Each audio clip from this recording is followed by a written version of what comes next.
Briefing GEC, politique nationale, économie politique, dynamisme et sécuritaire en République démocratique du Congo. En 3 minutes, découvrez la quintessence de chaque publication majeure du groupe d'études sur les Congos. Aujourd'hui, l'opération Juja de l'Ouganda en République démocratique du Congo, combattre les ADF ou sécuriser des intérêts économiques, publié le mardi 14 juin.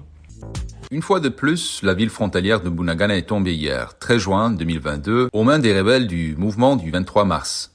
Il s'agit du plus récent d'une série d'affrontements qui remonte à novembre 2021, date à laquelle le M23 a commencé à lancer des attaques contre l'armée congolaise dans cette zone située jusqu'à l'ouest des frontières ougandaises et rwandaises. L'escalade actuelle a des racines profondes et plusieurs causes. Je m'appelle Jason Stearns, je suis le directeur du groupe d'études sur le Congo, GEC.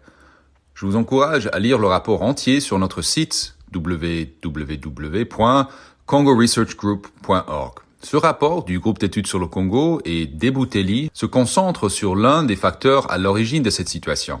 Le déploiement en novembre 2021 des Ugandan People's Defense Forces, l'armée ougandaise, pour mener des opérations avec l'armée congolaise dans les provinces du Nord Kivu et de l'Ituri. Selon le gouvernement ougandais, ces opérations ont été lancées dans le but de démanteler les forces démocratiques alliées, ADF, un groupe armé islamiste reclus et extrêmement brutal.